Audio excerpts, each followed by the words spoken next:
विद्यार्थी मित्रांनो, आपण प्रकरण क्रमांक 4 प्राथमिक आर्थिक क्रिया यामध्ये या अगोदर 2 आर्थिक क्रियांचा अभ्यास आपण केलेला आहे।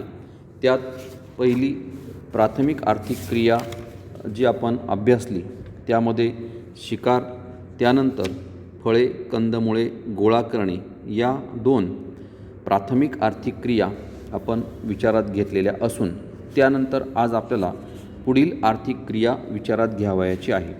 त्यासाठी आपण पुन्हा आकृती 4.1 प्रमुख प्राथमिक व्यवसाय जो नकाशा आपण अभ्यासला होता त्यावरच आधारित पुन्हा काही प्रश्नांची उत्तरे नकाशाच्या साहाय्याने शोधणार आहोत। तर मग आपण त्यावर आधारित काही प्रश्न हे देखील विचारात घेऊया। तर लाकूडतोड हा एक मानवाचा जो व्यवसाय आहे त्या व्यवसायावर आधारित काही प्रश्न सांगा पाहूच्या अनुषंगाने आपण अभ्यासूया। त्यात आकृती 4.1 या नकाशाचे निरीक्षण करा व त्या आधारे खालील प्रश्नांची उत्तरे द्या। आपण या अगोदर देखील या 4.1 नकाशाचे निरीक्षण केले आहे आणि त्याच अनुषंगाने पुन्हा पुढीलही काही आर्थिक व्यवसायांच्या संदर्भामध्ये आपल्याला या नकाशाचे निरीक्षण करून प्रश्नांची उत्तरं द्यावयाची आहेत। त्यात पहिला प्रश्न विचारलेला आहे, मोसमी हवामानाच्या प्रदेशात लाकूडतोड व्यवसाय कोणत्या प्रदेशात मोठ्या प्रमाणात केला जातो? तर मोसमी हवामानाच्या प्रदेशामध्ये प्रामुख्याने लाकूडतोडीचा व्यवसाय हा भारतीय उपखंड, त्याचबरोबर हिमालय पर्वत क्षेत्र, ईशान्य भारत आणि आग्नेय आशियातील देशांमध्ये प्रामुख्याने लाकूडतोडीचा व्यवसाय हा केला जात असतो। हे संपूर्ण क्षेत्र मोसमी हवामानाच्या प्रदेशामध्ये मोडले जाते किंवा मोसमी हवामानाच्या प्रदेशामध्ये समाविष्ट आहे। त्यानंतर दुसरा प्रश्न आपण बघूया की ऑस्ट्रेलियाच्या कोणत्या भागात लाकूडतोड व्यवसाय केला जातो? तर ऑस्ट्रेलिया देशाच्या दक्षिण किनारपट्टी लगतचं जे क्षेत्र आहे तर त्या क्षेत्रात तसेच पूर्वेकडील प्रदेशामध्ये देखील लाकूडतोडीचा व्यवसाय हा केला जातो। त्यानंतर तिसरा प्रश्न आहे, आफ्रिका खंडाच्या कोणत्या भागात लाकूडतोड व्यवसाय आढळत नाही आणि त्याचे कारण काय असावे? तर आफ्रिका खंडाच्या उत्तर आणि पूर्व भागात लाकूडतोड व्यवसाय आढळत नाही, म्हणजे खंडाचा उत्तरेकडील आणि पूर्वेकडील जो प्रदेश आहे तर या प्रदेशामध्ये लाकूडतोडीचा व्यवसाय आढळत नाही, कारण सहारा हे जगातील विस्तीर्ण वाळवंट किंवा जगातील क्षेत्रफळाने सर्वात मोठं असणारं वाळवंट आहे आणि अशा या प्रदेशामध्ये वनस्पतींचा अभाव आणि साहजिकच त्यामुळे लाकूडतोडीचा व्यवसाय केला जात नाही। नंतर चौथा प्रश्न आहे, लाकूडतोड व अक्षांश वृत्तामधील संबंधावर टीप लिहा। तर बघा मित्रांनो की 0° अक्षवृत्त ज्याला आपण विषुववृत्त संबोधतो तर या विषुववृत्तापासून ध्रुवीय प्रदेशांकडे, म्हणजे मग उत्तर ध्रुवीय प्रदेश असेल किंवा दक्षिण ध्रुवीय प्रदेश असेल तर या दोन्ही प्रदेशांकडे प्रामुख्याने तापमान आणि पर्जन्य हे कमी होत जातं आणि त्यामुळे उच्च अक्षांशातील जी वनं आहेत तर ती वनं विरळ त्याचबरोबर एकजिन्सी आढळतात, म्हणजे वनं ही विषुववृत्तीय अरण्यापेक्षा विरळ स्वरूपाची असतात। त्याचबरोबर या वनांमध्ये एकाच प्रकारच्या वनस्पती या मोठ्या प्रमाणामध्ये असतात आणि साहजिकच त्यांची तोड करणं, त्यांच्यानंतर त्याचं वर्गीकरण करणं हे सहज सोपं असतं आणि अशा या समशीतोष्ण कटिबंधीय सूचीपर्णी अरण्यातील जे वृक्ष आहेत तर ते व्यापारीदृष्ट्या फायदेशीर आहे आणि फायदेशीर असल्याने म्हणूनच 30° ते 60° अक्षवृत्तांच्या दरम्यान व्यापारी तत्वावर लाकूडतोड ही केली जात असते। पुढील प्रश्न आहे की विषुववृत्तीय प्रदेशात लाकूडतोड व्यवसायाचा व्यापारी तत्वावर विकास झालेला नाही। मग विषुववृत्तीय प्रदेशामध्ये लाकूडतोडीचा व्यवसाय हा व्यापारी तत्वावर विकसित का झालेला नाही?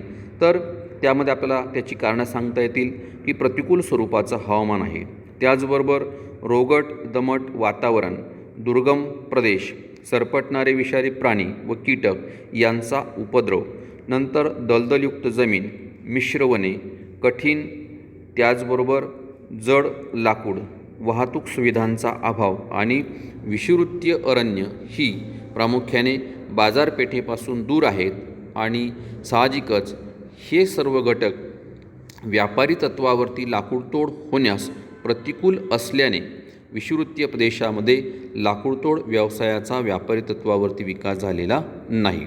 नंतर पुढचा भाग आपण विचारात घेऊया. पुढे पान नंबर 34वरतीच जरा प्रयत्न करा. आपल्यासाठी ही एक ॲक्टिव्हिटी दिलेली आहे की ज्या ॲक्टिव्हिटीमध्ये तक्ता 4.2 आपल्या वहीत पूर्ण करण्यासाठी सांगितलेला आहे आणि उदाहरणादाखल एक नमुना देखील सोडवून दाखवलेला आहे. मग या तक्त्यामध्ये आपल्याला काय करायचं आहे, तर 4.2 हा जो तक्ता आहे तर त्या तक्त्यामध्ये जगातील विविध वनातील लाकूडतोड व्यवसाय जो आहे तर त्याविषयीची माहिती आपल्याला मिळवायची आहे. त्यामध्ये एकूण 4 कॉलम आहेत. वनांचा प्रकार, त्याचबरोबर प्रदेश, वनांची वैशिष्ट्ये आणि लाकूडतोड व्यवसायाची वैशिष्ट्ये. आता मित्रांनो, आपण मागच्या वर्षी जैवविविधता हे प्रकरण अभ्यासलेले आहे. आपण त्याचा थोडासा आधार जर घेतला तर आपल्याला ही सगळी वनं जी आहेत किंवा वनांचे प्रकार जे आहेत त्या संदर्भातील बरीचशी माहिती आपल्याला तेथून देखील मिळू शकते. मग त्यात आपण पहिला प्रकार जो पुस्तकात आपल्याला दिलेला आहे तर त्याविषयीची माहिती बघूया. बघा, वनांचा प्रकार. पहिला वनांचा प्रकार आपण विचारात घेऊया, विषुववृत्तीय सदाहरित वने. मग या वनांनी कोणता प्रदेश व्यापलेला आहे, तर दक्षिण अमेरिकेतील ॲमेझॉन नदीचे खोरे, आफ्रिका खंडातील कांगो नदीचे खोरे, आफ्रिकेचा पश्चिम किनारा, त्याचबरोबर आग्नेय आशिया, मलेशिया, पापुआ न्यू गिनी, तर असा प्रदेश विषुववृत्तीय सदाहरित वनांनी व्यापला आहे. मग या वनांची वैशिष्ट्य कोणती आहेत, तर विषुववृत्तीय सदाहरित वने ही घनदाट आहेत. त्याचबरोबर एका छोट्या क्षेत्रामध्ये अनेक प्रकारच्या वृक्षांच्या जाती आढळतात, म्हणजे वनांची घनता ही जास्त आहे. परंतु या वनातील वृक्षांची जी लाकूड आहेत तर ती कठीण आहेत, त्याचबरोबर वजनाने जड देखील आहेत. वनं ही दुर्गम आहेत, म्हणजे वनांची दुर्गमता आहे. त्याचबरोबर येथील हवामान हे रोगट आहे, मानवासाठी अनुकूल नाही. तर अशी वैशिष्ट्य ही आपल्याला सांगता येतील. त्यानंतर लाकूडतोड व्यवसायाची वैशिष्ट्ये. मग ही वनं दाट असल्यामुळे त्या वनांमध्ये जाणं अवघड आहे. त्याचबरोबर वाहतुकीचा विकास न झाल्यामुळे वाहतुकीच्या समस्या आहे. पारंपरिक पद्धतीने लाकूडतोड ही केली जात असते, आधुनिक यंत्रसामग्रीचा वापर केला जात नाही. एकाच ठिकाणी अनेक प्रकारचे वृक्ष आढळतात, म्हणजे बहुजिन्सी वनं आहेत आणि साहजिकच त्यामुळे व्यापारिकदृष्ट्या ती किफायतशीर नाही किंवा फायदेशीर नाही. सरपटणारे प्राणी, कीटक यांचा उपद्रव या वनांमध्ये होत असतो. नंतर कठीण स्वरूपाचं लाकूड असल्याने मृदू लाकडाच्या तुलनेत या विषुववृत्तीय सदाहरित वनातील लाकडांना मागणीही कमी आहे. तर अशी काही वैशिष्ट्य या वनातील लाकूडतोड व्यवसायाचे आपल्याला सांगता येतील. आता अशाच प्रकारचे काही वैशिष्ट्य किंवा प्रकार आपल्याला पुढे देखील विचारात घ्यायचे. त्यात दुसरा प्रकार आपल्याला सांगता येईल तर तो म्हणजे उष्णकटिबंधीय पानझडी वने, किंवा त्याला आपण मान्सून हवामानाच्या प्रदेशातील वनं देखील संबोधतो, त्याला मान्सून वनं असे देखील म्हटलं जात असतं. मग मान्सून वनांनी किंवा उष्णकटिबंधीय पानझडी वनांनी कोणता प्रदेश व्यापला आहे, त्यात भारत, श्रीलंका, पाकिस्तान, बांगलादेश, म्यानमार, थायलंड, चीन व आग्नेय आशियातील मान्सून हवामानाचे प्रदेश हे जे देश आहेत तर त्या देशांमध्ये उष्णकटिबंधीय पानझडी वनं आढळतात. मग अशा या वनांची वैशिष्ट्ये हा संमिश्र वन प्रकार आहे, म्हणजे यामध्ये मिश्र प्रकारची वनं ही आढळतात. त्याचबरोबर सदाहरित परंतु कोरड्या ऋतूमध्ये पानझड होते, की ज्या कालावधीमध्ये पाऊस पडतो त्या कालावधीमध्ये वृक्ष ही सदाहरित असतात, परंतु कोरड्या ऋतूमध्ये झाडांची पानगळ किंवा पानं ही झडतात. विषुववृत्तीय वनांच्या तुलनेत ही वनं विरळ आहेत. नंतर कोरड्या प्रदेशात काटेरी झाडे, झुडपे ही उगवतात, म्हणजे ज्या प्रदेशामध्ये पर्जन्याचा अभाव आहे अशा प्रदेशामध्ये काटेरी झाडं, झुडपं ही उगवतात. त्याचबरोबर विविध वन उत्पादने देखील या वनांमधून मिळवली जात असतात. मात्र शेती व्यवसायामुळे वनांचं क्षेत्र हे कमी होत आहे, म्हणजे लोकसंख्या वाढते आणि त्या वाढत्या लोकसंख्येच्या अन्नधान्याची गरज भागवण्यासाठी वनांची तोड करून ती जमीन शेतीच्या लागवडीखाली आणली जात असते. तर ही वैशिष्ट्य आपल्याला या वनांची सांगता येतील. मग या वनांच्या लाकूडतोडी व्यवसायाची वैशिष्ट्य कोणती आहेत, तर विरळ वनं आहेत. त्याचबरोबर एकाच ठिकाणी अनेक प्रकारचे वृक्ष आढळतात, त्यात साग, बांबू, साल, शिसव, हिरडा, चंदन इत्यादी प्रकारचे वृक्ष आढळतात. मात्र वृक्षतोड केल्यानंतर त्यांचं वर्गीकरण करणं जे आहे तर ते अतिशय कठीण आहे. नंतर या वनातील लाकूड हे टणक त्याचबरोबर कठीण स्वरूपाचं आहे. या लाकडांना जागतिक बाजारपेठेमध्ये मागणी देखील मर्यादित स्वरूपाची आहे. असं जरी असलं तरी साग हा आर्थिकदृष्ट्या महत्त्वाचा वृक्ष या वनांमधील आहे आणि शेती क्षेत्रासाठी वनतोड ही केली जात असते. तर अशा प्रकारची वैशिष्ट्य आपल्याला उष्णकटिबंधीय मान्सून पानझडी वनांची सांगता येतील. त्यानंतर तिसरा प्रकार आपण बघूया, तो म्हणजे समशीतोष्ण कटिबंधातील पानझडी वने. तर या वनांनी कोणता प्रदेश व्यापला आहे? तर संयुक्त संस्थांचा ईशान्य भाग, आल्प्स पर्वतीय क्षेत्र, वायव्य स्पेन, जर्मनी, फ्रान्स, मांचुरिया, जपान, चीन, कोरिया, दक्षिण ऑस्ट्रेलिया. तर असे हे प्रदेश या वनांनी व्यापले आहेत. या वनांची वैशिष्ट्य कोणती? तर या वनांची हिवाळ्यामध्ये पाने झडतात. त्याचबरोबर वृक्षांची पानं ही रुंद व आकाराने लहान आहेत. त्याचबरोबर ती लवयुक्त किंवा मेंचट असतात. फांद्या जाड असतात.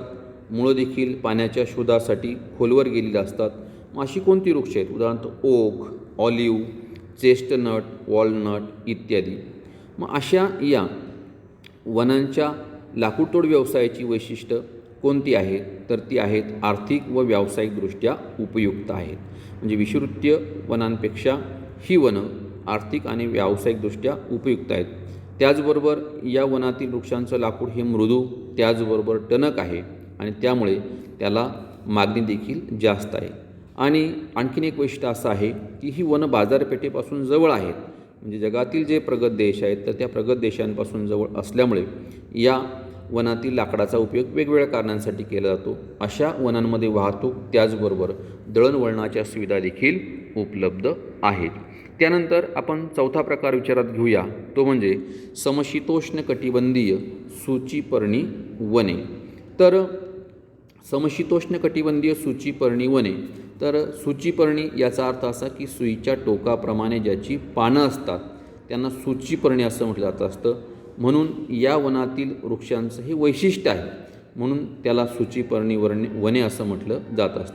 मग अशा या सूचीपर्णी वनांनी कोणता प्रदेश व्यापला आहे? तर उत्तर अमेरिकेत अलास्कापासून तर कॅनडातील सेंट लॉरेन्स नदीच्या खोऱ्यापर्यंत म्हणजे पूर्व पश्चिम विस्तार या वनांचा आहे. त्याचबरोबर युरोपमध्ये नॉर्वे, स्वीडन, त्याचबरोबर स्कॅन्डिनेव्हिया, नंतर रशियाचा सायबेरियन प्रांत, दक्षिण अमेरिकेतील व ब्राझीलच्या काही भागामध्ये देखील अशा प्रकारचे वनं ही आढळतात. नंतर या वनांची वैशिष्ट्य कोणती आहेत? तर झाडांची पानं ही अरुंद असतात व टोकदार असतात. म्हणजे पानांची रुंदी ही कमी मात्र ती टोकदार असतात. नंतर चिवट आणि फांद्या या जमिनीकडे झुकलेल्या असतात. म्हणजे फांद्या ह्या जमिनीकडे झुकलेल्या असल्यामुळे या प्रदेशामध्ये जी बर्फवृष्टी होते तर ते जे बर्फ झाडांवरती कोसळतं तर ते झाडांवरती साठून न राहता ते जमिनीवरती पडतं. म्हणून त्याची रचना ही निसर्गता या पद्धतीची आहे. त्याचबरोबर एकाच प्रकारचे वृक्ष हे सलग व विस्तीर्ण प्रदेशामध्ये आढळतात. म्हणजे बहुजिन्सी वनं नाहीत तर ही एकजिन्सी वनं आहेत. या वनातील लाकूड हे टणक त्याचबरोबर हलके आहे आणि वृक्षांचा आकार हा शंक्वाकृती आहे. म्हणजे वरती सरळ त्याचा आकार हा लहान होत जातो, मात्र बुडाकडचा जो भाग आहे तर तो मात्र जाड असतो. ही वनं विरळ असतात. त्याचबरोबर वृक्ष सरळ आणि उंच वाढतात. अशी वैशिष्ट्य आपल्याला या वनांच्या संदर्भामध्ये सांगता येतील. मग लाकूडतोड व्यवसायाची वैशिष्ट्य कोणती आहेत? तर लाकूडतोड हा प्रमुख व्यवसाय या वनांमधील आहे किंवा या प्रदेशामधील आहे. कारण की शेतीसाठी अनुकूलता नाही, म्हणून लाकूडतोड हा प्रमुख व्यवसाय या प्रदेशातील लोकांचा आहे. ही वनं विरळ स्वरूपाची त्याचबरोबर एकजिन्सी आहेत आणि साहजिकच त्यामुळे एकाच प्रकारचे वृक्ष एकाच प्रदेशामध्ये आढळत असल्यामुळे त्यांचं वर्गीकरण करणं सोपं आहे. म्हणजे लाकूडतोड केल्यानंतर वर्गीकरण करणं सोपं होतं. नंतर विरळ वनं असल्यामुळे सुलभ वाहतूक व्यवस्था देखील आहे आणि ही वनं औद्योगिक बाजारपेठांजवळ असल्यामुळे मागणी देखील जास्त आहे. आणि अशा या वनांमध्ये आधुनिक यंत्रसामुग्रीचा वापर करून लाकूडतोड ही केली जात असते. त्याचबरोबर व्यापारी तत्त्वावर सर्वाधिक लाकूडतोड या वनांमधून केली जात असते. म्हणजे उदरनिर्वाहाच्या तत्त्वासाठी या वनांमधील लाकूडतोड केली जात नाही. मग अशा या वनांमध्ये जे लाकूड उपलब्ध होतं तर त्या लाकडाचा उपयोग प्रामुख्याने फर्निचर तयार करण्यासाठी, कागदाचा लगदा, त्याचबरोबर पुठ्ठा, नंतर फळं साठवण्यासाठी किंवा फळांची पॅकिंग करण्यासाठी लागणाऱ्या लाकडी पेट्यांची निर्मिती करण्यासाठी, खेळाचं साहित्य तयार करण्यासाठी या वनांमधील लाकडांचा वापर हा प्रामुख्याने केला जात असतो. मग अशा वनांमध्ये फर, पाईन, स्प्रूस अशा प्रकारची वृक्ष ही आढळतात. तर अशा रीतीने आपल्याला तक्ता क्रमांक 4.2 हा पूर्ण करता येईल. मग आपण या सर्व गोष्टींचा विचार केल्यानंतर आपल्याला लाकूडतोड या व्यवसायाचं स्पष्टीकरण करता येईल की वनांमधील व्यवसायांपैकी हा एक महत्त्वाचा व्यवसाय. आपण या अगोदर देखील बघितलं की शिकार हा देखील वनांमध्ये चालणारा व्यवसाय आहे. त्याचबरोबर फळे कंदमुळे गोळा करणे हा देखील वनांवर आधारित असणारा व्यवसाय. त्याच पद्धतीने लाकूडतोड हा देखील वनांवर आधारित असणारा एक महत्त्वाचा व्यवसाय आहे. आणि त्याचबरोबर वनस्पतींच्या बदलत्या स्वरूपानुसार वनप्रदेशांचे वर्गीकरण करता येते. की मी मगाशी म्हटलं की विषुववृत्तापासून ध्रुवीय प्रदेशांकडे जाताना तापमान आणि पर्जन्य कमी होतं आणि त्या बदलत्या तापमानाचा त्याचबरोबर पर्जन्याचा परिणाम हा वनस्पतींवरती देखील होत असतो आणि साहजिकच त्याचं स्वरूप बदलतं आणि त्या बदलत्या स्वरूपानुसार आपल्याला वनप्रदेशांचं वर्गीकरण हे आपण बघितलं की विषुववृत्तीय अरण्य असतील, त्याचबरोबर उष्णकटिबंधीय पानझडी मोसमी वनं असतील, नंतर समशीतोष्ण कटिबंधातील पानझडी वनं असतील, समशीतोष्ण कटिबंधीय सूचीपर्णी वनं असतील. तर अशा पद्धतीने वर्गीकरण हे वनांचं करता येतं. नंतर मग यामध्ये आपण या अगोदर जी काही वैशिष्ट्य बघितली तीच वैशिष्ट्य पुन्हा आपण या ठिकाणी या वनांच्या बाबतीमध्ये बघूया की उष्णकटिबंधीय सदाहरित वने. मग या उष्णकटिबंधीय सदाहरित वनांमध्ये प्रामुख्याने त्यालाच आपण विषुववृत्तीय वनं किंवा सेल्वाज वनं असे देखील संबोधतो. मग अशा या वनांमधील लाकूड अतिशय टणक स्वरूपाचं आहे. ही वनं घनदाट स्वरूपाची आहे. व्यापारी तत्वावर लाकूड तोडीस प्रतिकूलता आहे, म्हणून या वनांमध्ये लाकूडतोड ही व्यापारी तत्वावरती विकसित होऊ शकलेली नाही. नंतर दुसरा प्रकार आपल्याला सांगता येईल की उष्णकटिबंधीय पानझडी किंवा मोसमी हवामानातील वने. तर ही वनं विरळ स्वरूपाची असतात. वृक्षांच्या तळाशी अनेक झाडं झुडपं जी आहेत तर ती उगवतात. त्याचबरोबर वनं ही दाट लोकवस्तीच्या सानिध्यामध्ये असल्यामुळे वनांची तोड ही मोठ्या प्रमाणामध्ये होते आणि वनांखाली असणारी जी जमीन आहे तर ती शेती करण्यासाठी वापरली जात असते. म्हणून वनं ही या प्रदेशामध्ये नष्ट होण्याची भीती ही निर्माण झालेली दिसते आहे. नंतर तिसरा प्रकार आपल्याला सांगता येईल की समशीतोष्ण कटिबंधीय सूचीपर्णी वने. की ही जी वनं आहेत तर ती वनं उच्च अक्षांशामध्ये असतात. मग या वनांमध्ये प्रामुख्याने एकाच प्रकारचे वृक्ष हे मोठ्या प्रमाणामध्ये आढळतात. त्याचबरोबर ते वृक्ष सरळ आणि उंच वाढतात. या वनांमधील वृक्षांचे लाकूड हे मऊ असतं. त्याचबरोबर ही वनं लाकूड सदाहरित असतात आणि साहजिकच मऊ लाकूड असल्यामुळे ते वेगवेगळ्या प्रकारच्या व्यवसायांसाठी देखील उपयुक्त असतं.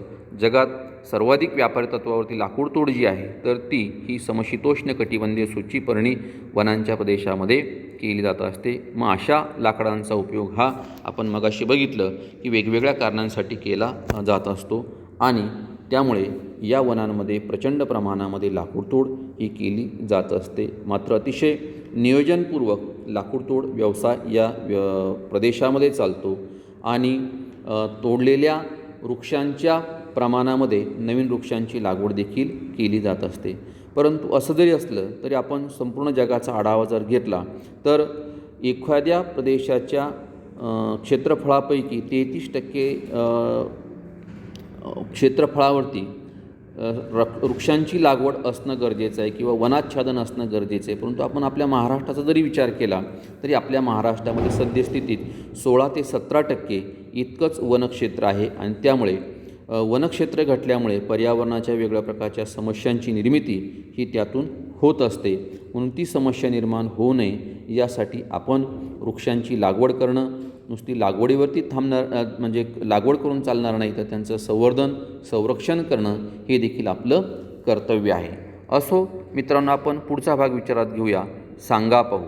तर यामध्ये तुम्हाला एक प्रश्न विचारलेला आहे की निर्वनीकरणाचा पर्यावरणावर, प्राण्यांवर, पक्ष्यांवर आणि मानवावर कोणता परिणाम होतो याची यादी तयार करा. निर्वनीकरण या शब्दाचा अर्थ जर तुम्हाला जर समजला तर पुढचे जे मुद्दे आहेत तर त्या मुद्द्यांची यादी तुम्हाला तयार करता येईल. निर्वनीकरण याचा अर्थ असा की वनांचा नाश, वनांची मोठ्या प्रमाणावरती केलेली तोड आणि त्याचा परिणाम हा पर्यावरणावरती कशा पद्धतीने होतो, प्राण्यांवरती काय परिणाम होईल, पक्ष्यांवरती काय परिणाम होईल, त्याचबरोबर मानवावरती कोणता परिणाम होईल. तर असे हे वेगवेगळे जे घटक आहेत तर त्या वेगवेगळ्या घटकांवरती निर्वनीकरणाचा काय परिणाम होईल याची यादी ही तुम्हाला तयार करायची. आपण पुढील आर्थिक क्रियेकडे वळूया आणि पुढील आर्थिक क्रिया जी आहे तर ती म्हणजे मासेमारी. तर मासेमारी या आर्थिक व्यवसायावर देखील अशाच प्रकारचे प्रश्न हे या नकाशाच्या माध्यमातून आपल्याला विचारात घ्यायचे आहेत. आकृती 4.1 नकाशाचं वाचन करून विचारलेल्या प्रश्नांची उत्तर आपल्याला द्यायची आहेत. त्यात पहिला प्रश्न आहे, ग्रँड बँक मासेमारी क्षेत्र उत्तर अमेरिका खंडाच्या कोणत्या किनाऱ्यावरती आहे. बघा मित्रांनो की वेगवेगळे मत्स्यक्षेत्र किंवा मासेमारीची क्षेत्र आहेत यांना वेगवेगळी नावं ही दिलेली आहेत आणि त्याचा आधार घेऊन आपल्याला ती क्षेत्र कुठे आहेत, कोणत्या ठिकाणी आहेत त्याची माहिती आपल्याला द्यायची आहे. म्हणून आपण 4.1 या नकाशाचं निरीक्षण करून ही उत्तर देणार आहोत. तर ग्रँड बँक मासेमारी क्षेत्र हे उत्तर अमेरिका खंडाच्या पूर्व किनाऱ्यावरती आहे. ग्रँड बँक मासेमारी क्षेत्र हे उत्तर अमेरिका खंडाच्या पूर्व किनाऱ्यावरती आहे. नंतर दुसरा प्रश्न आहे, युरोप खंडाच्या डॉगर बँक क्षेत्रात मासेमारी मोठ्या प्रमाणात का होत असावी. आता युरोप खंडाच्या पश्चिम किनारपट्टीवरती असणारं हे डॉगर बँक मत्स्य क्षेत्र आहे. तर तेथे मोठ्या प्रमाणामध्ये मासेमारी का केली जाते तर त्याची कारण आपल्याला सांगता येईल. दंतूर किनारा, त्याचबरोबर विस्तृत समुद्रबूड जमीन म्हणजे भूखंड मंच, त्याचबरोबर प्लवंकांचा पुरवठा, नंतर उष्ण आणि थंड प्रवाह यामुळे पाणी उबदार बनतं आणि अशा या उबदार पाण्यामध्ये माशांची पैदास ही मोठ्या प्रमाणामध्ये होते आणि या प्रदेशालगत असणारी सूचीपर्णी वने यामुळे जहाज बांधणीचा उद्योग देखील चालतो. युरोपातील पश्चिम किनारपट्टीवरील देशांमध्ये अत्याधुनिक अशा प्रकारचं तंत्रज्ञान आहे आणि या तंत्रज्ञानाच्या साहाय्याने डॉगर बँक क्षेत्रामध्ये मासेमारी मोठ्या प्रमाणामध्ये केली जात असते. त्याचबरोबर प्रचंड भांडवल या देशांकडे आहे आणि शेतीयोग्य जमीन ही कमी आहे किंवा शेतीयोग्य जमिनीचं क्षेत्र कमी असल्यामुळे साहजिकच त्याला पर्याय म्हणून मासेमारीचा व्यवसाय देखील केला जातो आणि मोठी बाजारपेठ या मासेमारीसाठी उपलब्ध असल्यामुळे युरोप खंडाच्या डॉगर बँक क्षेत्रात मासेमारी मोठ्या प्रमाणामध्ये केली जाते. तिसरा प्रश्न आहे, ऑस्ट्रेलिया खंडात कोणत्या भागात मासेमारीचा विकास झालेला आहे. तर आपण नकाशाचं निरीक्षण जर केलं तर आपल्याला दिसून येतं की ऑस्ट्रेलिया खंडाच्या आग्नेय भागात मासेमारीचा विकास हा झालेला आहे. मित्रांनो, वेगवेगळे सांकेतिक चिन्ह जे वापरलेले आहेत तर त्याच्या आधारे आपण नकाशाचं वाचन करत आहोत आणि त्या प्रश्नांची उत्तरही देत आहोत. पुढील प्रश्न आहे की तर तो प्रश्न म्हणजे आफ्रिका खंडाच्या पूर्व किनारपट्टीपेक्षा पश्चिम किनारपट्टीवर मासेमारीची क्षेत्रे का जास्त आहेत. तर त्याचं उत्तर आपल्याला सांगता येईल की पश्चिम किनारपट्टी वर म्हणजेच अटलांटिक महासागराच्या पूर्व भागामध्ये म्हणजे आफ्रिका खंडाचा पश्चिम भाग आणि अटलांटिक महासागराचा पूर्व भाग हे एकमेकांना जोडले गेलेले आहेत आणि साहजिकच या पूर्व भागामध्ये विस्तृत सागर किनारा हा या खंडाला लाभला आहे. येथे विषुववृत्ताकडून वाहत येणारा उष्ण पाण्याचा प्रवाह आणि ध्रुवीय प्रदेशांकडून वाहत येणारा थंड पाण्याचा प्रवाह असे दोनही सागरी प्रवाह जे तर यांची सरमिसळ होते आणि साहजिकच त्यामुळे काही प्रमाणामध्ये येथे वनसंपदा देखील उपलब्ध आहे आणि वनसंपदा उपलब्ध असल्यामुळे जहाज बांधणीचा उद्योग देखील विकसित झाला आहे आणि लोकसंख्या देखील या भागात जास्त आहे आणि त्यामुळे माशांना स्थानिक मागणी देखील भरपूर अशा प्रकारची काही कारणं जी आहेत तर त्या कारणांमुळे आफ्रिका खंडाच्या पूर्व किनारपट्टीपेक्षा पश्चिम किनारपट्टीवर मासेमारी क्षेत्र हे जास्त आहे. नंतर शेवटचा प्रश्न आपण बघूया की ग्रीनलँडच्या दक्षिण किनारपट्टीवर मासेमारी केली जाते आणि त्याचं कारण काय आहे. तर आपल्याला या प्रश्नाचं उत्तर सांगता येईल की ग्रीनलँडचे दक्षिणेकडील क्षेत्र जे आहे तर हे क्षेत्र प्रामुख्याने उष्ण व शीत सागरी प्रवाह यांचे सरमिसळ होण्याचे स्थान आहे.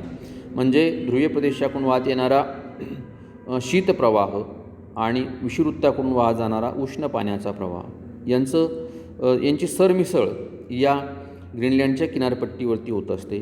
त्याचबरोबर हे क्षेत्र सुमारे 60 अंश अक्षवृत्तांच्या दरम्यान असल्यामुळे अतिशीत हवामानापासून दूर आहे, म्हणजे ध्रुवीय प्रदेशापासून दूर आहे आणि साहजिकच त्यामुळे बर्फ तयार होण्याचं प्रमाण किंवा बर्फाच्छादित हा प्रदेश नाही, अनुकूल अशा प्रकारचं एक क्षेत्र आहे.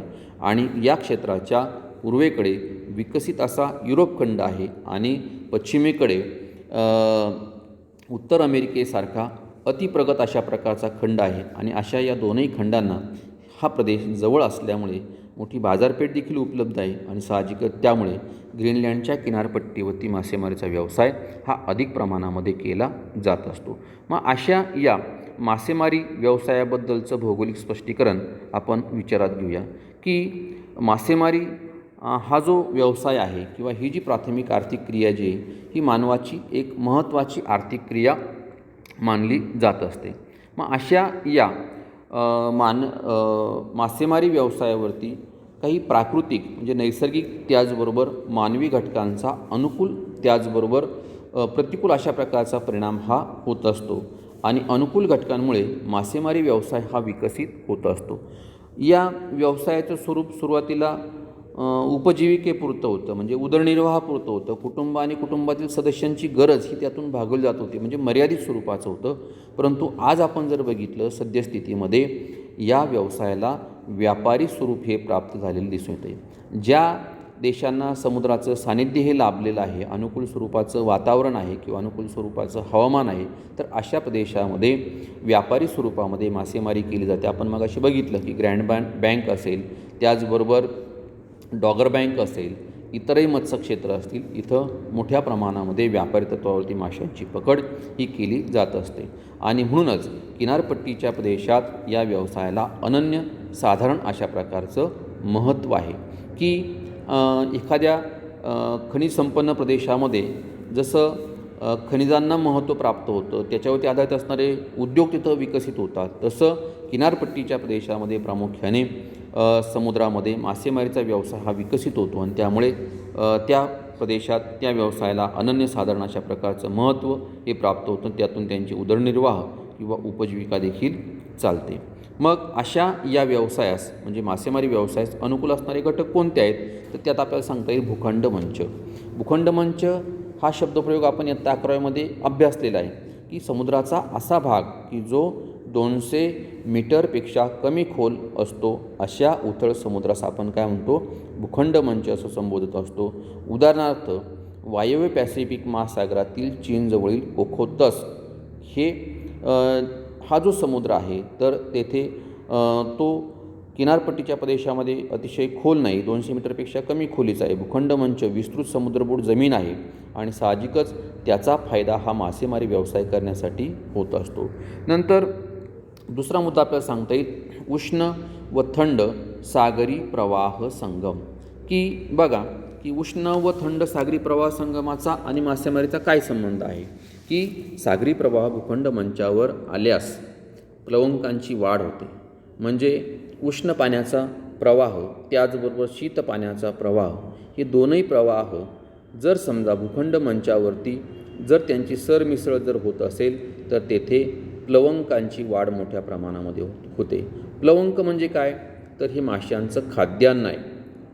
काही जैविक स्वरूपातील वनस्पती किंवा प्राणी जे आहेत तर ते अतिशय मंद गतीने समुद्राच्या पाण्यामध्ये वाहत असतात आणि असे प्रवाह जेव्हा एकत्र येतात तेव्हा त्या ठिकाणी प्लवंकांची वाढ ही मोठ्या प्रमाणामध्ये होते. सूर्याची किरणं भूखंड मंचावरती पडतात आणि त्या ठिकाणी देखील प्लवंकांची वाढ होते, वनस्पतींची वाढ होते की ज्या वनस्पती हे माशांचं खाद्यान्न असतं आणि साहजिकच त्यामुळे तेथे माशांची पैदास किंवा माशांचं पुनरुत्पादन हे देखील अधिक प्रमाणामध्ये होत असतं. असे जे क्षेत्र असतात हे निसर्गतः म्हणजे नैसर्गिकरित्या मासेमारीचे क्षेत्र म्हणून प्रसिद्धीस येत असतात. उदाहरणार्थ जपान देश आहे आपल्या आशिया खंडाच्या पूर्वेकडला असणारा, तर या जपान देशाजवळ किरोशिओ उष्ण प्रवाह आणि ओयाशिओ थंड प्रवाह हे एकत्र आल्यामुळे येथे मासेमारी व्यवसायाचा विकास हा अधिक प्रमाणामध्ये झालेला दिसून येतो. तर अशा रीतीने भूखंड मंच, त्याचबरोबर उष्ण आणि थंड सागरी प्रवाहांच्या संगमामुळे देखील अधिक प्रमाणामध्ये मासेमारीचा व्यवसाय हा विकसित होत असतो किंवा अधिक प्रमाणामध्ये चालतो. मग अशा या मासेमारी व्यवसायावरती परिणाम करणाऱ्या घटकांविषयीची माहिती देखील अभ्यासणं हे गरजेचं आहे. मग आपण एक एक घटकांचा विचार या ठिकाणी करूया की पहिला घटक आहे मासेमारीचं पारंपरिक कौशल्य. बघा मित्रांनो, की जगातील काही देश असे आहेत की ज्या देशांना समुद्राचं, महासागराचं सानिध्य हे लाभलेलं आहे, अनुकूल अशा प्रकारचं हवामान आहे आणि म्हणून अशा देशातील लोकांजवळ मासेमारी करण्याचं पारंपरिक कौशल्य हे उच्च दर्जाचं आहे आणि साहजिकच ते कौशल्य त्यांच्या अंगी असल्यामुळे तेथे मासेमारी हा जो व्यवसाय आहे तर हा मासेमारीचा व्यवसाय अधिक प्रमाणामध्ये वृद्धिंगत झालेला दिसून येतो. उदाहरणार्थ जपान आहे, त्याचबरोबर चीन आहे की ज्या देशांना पॅसिफिक महासागराचं सानिध्य लाभलेलं आहे आणि मासेमारी करण्याचं पारंपरिक कौशल्य हे उच्च दर्जाचं असल्यामुळे तेथे मासेमारी व्यवसाय हा अधिक प्रमाणामध्ये चालतो. नंतर बेट स्वरूपातील देश. आता बेट शब्द उच्चारताच बरोबर तुमच्या लक्षात आलं असेल की या प्रदेशाचं क्षेत्रफळ हे अतिशय मर्यादित असतं, म्हणजे बेटांचं क्षेत्रफळ अतिशय मर्यादित असतं. थोडक्यात जमिनीची कमतरता आहे आणि अशा या प्रदेशामध्ये किंवा बेटांवरती लोकसंख्या देखील जास्त असते. लोकसंख्या जास्त, जमिनीची कमतरता, साहजिकच अन्न घटकांची टंचाई, म्हणजे शेती उत्पादन असतील त्यांची टंचाई असेल किंवा प्रथिनांचा पुरवठा करणाऱ्या घटकांची टंचाई असेल. यामुळे या बेट स्वरूपातील देशांना शेतीव्यतिरिक्त इतर व्यवसायांवर देखील अवलंबून राहावं लागतं. जसं की मासेमारी आहे तर या मासेमारी व्यवसायावरती अवलंबून राहावं लागतं आणि त्यामुळे त्यांचा हा एक प्रमुख व्यवसाय देखील बनतो. उदाहरणार्थ जपान आहे की 3300 बेटांची मालिका आहे आणि त्यामुळे या देशाला क्षेत्रफळ मर्यादित लाभल्यामुळे हा देश पॅसिफिक महासागरामध्ये मासेमारीचा व्यवसाय करतो. त्याचबरोबर फिलिपाईन्स आहे तर या देशाचं क्षेत्रफळ देखील मर्यादित आहे आणि त्यामुळे परंपरेने या देशामध्ये आर्थिक व्यवसाय म्हणून मासेमारीचा स्वीकार हा केलेला दिसतो. तिसरा घटक आहे इतर व्यवसायांची कमतरता किंवा प्रतिकूलता. आता आपण बघितलं की बेट स्वरूपातील देश असतील, जमिनीची कमतरता आहे, अन्न घटकांची टंचाई आहे, म्हणजे इतर व्यवसाय करण्यासाठी देखील अनुकूलता नाही. औद्योगिकरणाचा अभाव काही देशांमध्ये दिसून येतो. जपान जर वगळला तर उर्वरित जे छोटे मोठे जे बेटं जे आहेत तर त्या बेटांवरती इतका फारसा विकास हा झालेला नाही आणि म्हणून लोकांना आपला उदरनिर्वाह भागवण्यासाठी किंवा उपजीविका करण्यासाठी इतर व्यवसायांची कमतरता या प्रदेशात दिसून येते आणि साहजिकच ही कमतरता मासेमारी व्यवसायासाठी अनुकूल ठरते आणि त्यातून मासेमारीचा विकास होतो. नंतर अद्ययावत प्रकारचं तंत्रज्ञान, की आज आधुनिक अशा प्रकारच्या बोटी किंवा जहाजांची निर्मिती झालेली आहे की ज्याच्यामुळे किनारपट्टीवरील लोक किंवा किनारपट्टीवरील देश हे समुद्रकिनाऱ्यापासून दूर अंतरापर्यंत समुद्रामध्ये, खोल महासागरामध्ये, समुद्रामध्ये मासेमारीचा व्यवसाय करतात आणि परिपक्व अशा प्रकारच्या माशांची पकड ही करतात. त्यातून मासेमारीचा व्यवसाय देखील विकसित होत असतो. म्हणजे अद्ययावत अशा प्रकारचं तंत्रज्ञान की ज्या तंत्रज्ञानाचा वापर हा मासेमारी व्यवसाय करण्यासाठी केला जात असतो. त्याचबरोबर समुद्रामध्ये, महासागरामध्ये कोणत्या प्रकारच्या घडामोडी या घडणार आहेत याचे देखील अंदाज, आडाखे या तंत्रज्ञानाच्या माध्यमातून दिले जात असतात. त्यामुळे मासेमारी करणारे जे लोक आहेत हे सुरक्षित राहण्यासाठी देखील त्याचा प्रयत्न किंवा त्या तंत्रज्ञानाचा वापर हे करत असतात.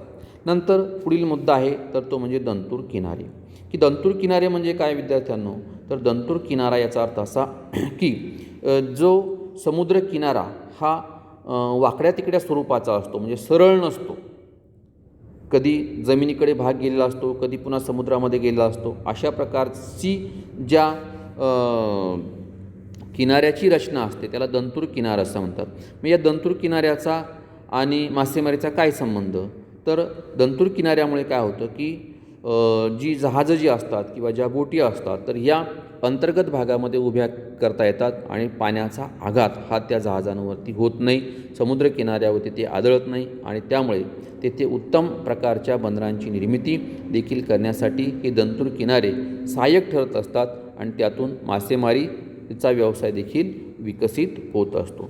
नंतर पुढचा घटक आहे तर तो म्हणजे हवामान.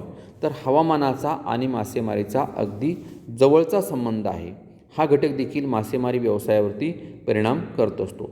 बघा की विषुववृत्तीय हवामानाच्या प्रदेशामध्ये तापमान जास्त असतं किंवा उष्णकटिबंधीय हवामानाच्या प्रदेशामध्ये तापमान जास्त असतं, म्हणून या प्रदेशामध्ये मासेमारीचा व्यवसाय हा अधिक प्रमाणामध्ये विकसित झालेला दिसून येत नाही. जरी समुद्राचं सानिध्य असलं तरी दिसून येत नाही. का?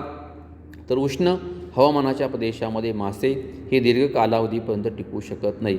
परंतु तेच आपण उच्च अक्षवृत्तीय प्रदेशामध्ये जर बघितलं तर उच्च अक्षवृत्तीय प्रदेशामध्ये मासे हे दीर्घ कालावधीपर्यंत टिकू शकतात किंवा अशा प्रदेशांमध्ये त्यांची साठवणुकीची देखील सुविधा केलेली असते आणि त्यामुळे तेथे हा व्यवसाय विकसित होतो. मात्र उष्णकटिबंधीय प्रदेशामध्ये त्यांच्यासाठी शीतगृहांची सोय ही करावी लागते. हा नाशवंत अशा प्रकारचा पदार्थ आहे आणि त्यामुळे तो दीर्घ कालावधीपर्यंत सुस्थितीत राहण्यासाठी अनुकूल अशा प्रकारचा हवामान किंवा शीतगृहांची सोय असावी लागते. नंतर शेवटचा मुद्दा आपण बघूया तो म्हणजे जहाज बांधणीसाठी लाकडाची उपलब्धता. आपण मगाशी बघितलं की लाकूडतोड हा व्यवसाय बघितला की लाकूडतोडीसाठी सर्वात जास्त महत्त्वाचा किंवा महत्त्वपूर्ण कोणता वनांचा प्रदेश असेल तर समशीतोष्ण कटिबंधीय सूचीपर्णी अरण्ये जी आहेत तर ही उच्च अक्षांशामध्ये आहेत आणि साहजिकच येथील लाकूड हे वजनाने हलकं, नरम, त्याचबरोबर मऊ असल्यामुळे त्यापासून जहाज बांधणीचा उद्योग या मासेमारीच्या क्षेत्रालगत केला जातो. मग डॉगर बँक असेल तर तेथे हा व्यवसाय केला जातो आणि साहजिकच जहाज बांधणीसाठी लाकूड सहज उपलब्ध होत असल्यामुळे त्याचा देखील सहसंबंध किंवा त्याचा देखील परिणाम हा मासेमारीवरती होत असतो आणि त्यातून लाकूडतोड होऊन जहाजांची निर्मिती करून त्या जहाजांचा वापर मासेमारी करण्यासाठी केला जात असतो. आणि पान नंबर 36वरील आणखीन एक प्रश्न आपण बघूया. जरा विचार करा. आता इथे तुम्हाला आणखीन एक प्रश्न विचारलेला आहे की मासेमारी व मत्स्यपालन यामधील फरक काय? मासेमारी व मत्स्यपालन यामधील फरक काय? मित्रांनो, आपल्याला या दोन शब्दांचा अर्थ जर लक्षात जर आला तर त्यातील फरक आपल्याला करणं फारसं अवघड नाही. मासेमारी ही प्रामुख्याने गोड्या पाण्यामध्ये किंवा खाऱ्या पाण्यामध्ये केली जाते. म्हणजे नद्यांचे प्रवाह असतील किंवा समुद्र असेल, तळे असतील तर त्यामध्ये ती महासागरामध्ये ती केली जात असते. परंतु मत्स्यपालन जे आहे तर मत्स्यपालन हे एखाद्या धरणामध्ये किंवा एखाद्या तलावामध्ये, कृत्रिम तलावांमध्ये ते केलं जात असतं. तर ते का केलं जातं तर त्याच्या पाठीमागची कारणं ही वेगवेगळ्या स्वरूपाची असते. मासेमारी ही नैसर्गिक रित्या केली जाते, मात्र मत्स्यपालन जे आहे हे कृत्रिमरित्या केलं जात असतं. की मासेमारी खुल्या महासागरामध्ये किंवा नद्यांमध्येही केली जाते, मात्र मत्स्यपालन हे तलावांमध्ये किंवा कृत्रिम तलावांमध्ये ते केलं जात असतं. की ज्या माशांना अधिक प्रमाणामध्ये बाजारपेठेमध्ये मागणी आहे अशा प्रकारच्या मत्स्यांची बीजं, त्याला आपण मत्स्यबीज संबोधूया, तर ही मत्स्यबीजं प्रामुख्याने त्यामध्ये तलावांमध्ये सोडली जातात. त्यांचं संगोपन केलं जातं आणि ते परिपक्व झाल्यानंतर त्यांची पकड करून बाजारपेठेमध्ये ते विकले जात असतात. म्हणजे याच्यामध्ये कृत्रिमता आहे, मात्र मासेमारीमध्ये नैसर्गिकता आहे.